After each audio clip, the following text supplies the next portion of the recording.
Avec la paracha de Bereshit, c'est un peu le frisson de l'inconnu qui recommence. L'inconnu, le frisson de la création. C'est-à-dire que tous on est pris un peu de ce vin qui nous enivre face à une réalité autre, c'est-à-dire avant la création, qu'est-ce qu'il y avait? À partir de la création, alors nous, on connaît le monde tel qu'il apparaît, depuis le monde naturel, le monde de la nature, végétale, animale, etc. Mais on se rend bien compte qu'il y a un monde qui a précédé. Et ce monde qui a précédé, c'est tout le sujet même de la paracha de Bereshit.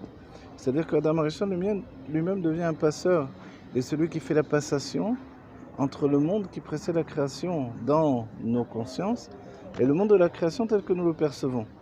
Aussi, la faute dans cet aspect-là prend une autre tournure. Elle est un besoin pour faire pour Dieu une maison ici-bas. C'est-à-dire que la notion de ici-bas n'existe pas encore, puisque le monde qui précède est un monde, entre guillemets, virtuel, immatériel, divin. Un monde qui est encore sous le sceau de la Tzilut, de l'émanation des mondes. Et dans la précision des choses, Adam Arishon se trouve dans le monde de Bria, le monde de la création, et là-bas, dans le Kodesh HaKodashim, dans le Saint des Saints qui est le Chabad, donc la conscience intellectuelle de la divinité, dans un monde où on perçoit cette conscience intellectuelle, alors il est à la fois en perception du divin et en même temps en oubli de sa propre réalité. Et l'idée du fruit, c'est justement d'intégrer ces notions de bien et de mal. Le bien, c'est la non-existence, c'est-à-dire le fait d'être englobé dans la divinité d'avant la création, et le mal devient la création à part entière. C'est vrai que dans cet aspect-là, du coup, forcément la création devient le mal, ça fait un peu déjà une notion terrible dès le commencement. On est a priori dans un monde qui est en difficulté parce que sa source est mauvaise. En fait, dans l'idée de mal, évidemment, il y a cette racine en araméen, miléal ou miléra, c'est-à-dire ce qui est en haut et ce qui est en bas. Donc le ra devient ce qui est en bas. Ce qui est en bas, c'est ce qui était déconnecté de l'existence divine. Il y a le yesh Eloki, l'existence divine qui est le yesh absolu, l'existence absolue. Et puis il y a le yesh Anivra, l'existence de la créature elle-même, de la création. Et cette existence de la création n'existait pas jusqu'à ce que le premier homme, et c'est bien le nom de Adam Arishon, le premier homme, fasse la passation entre ce monde spirituel et un monde de conscience de la matière.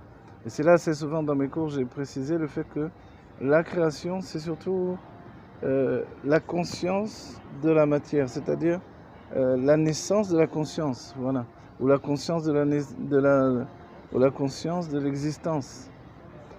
Dès qu'il y a une existence, c'est en fait une conscience. Et pour se sentir exister, il faut se sentir séparé, c'est-à-dire atteindre un niveau d'individualité que l'on ne possède pas auparavant.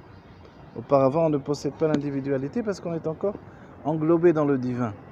Et là, ici, si je parle au pluriel, c'est que nous sommes tous englobés dans Adam Arishon. C'est-à-dire qu'il n'y a pas encore l'émergence de l'individu.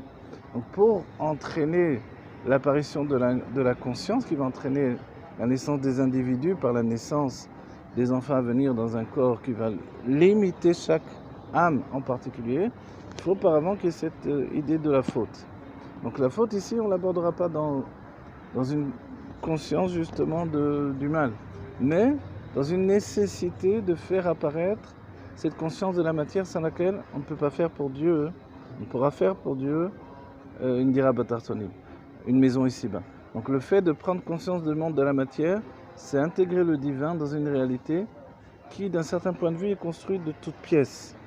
C'est un désir divin qui n'existe pas dans l'état précédent.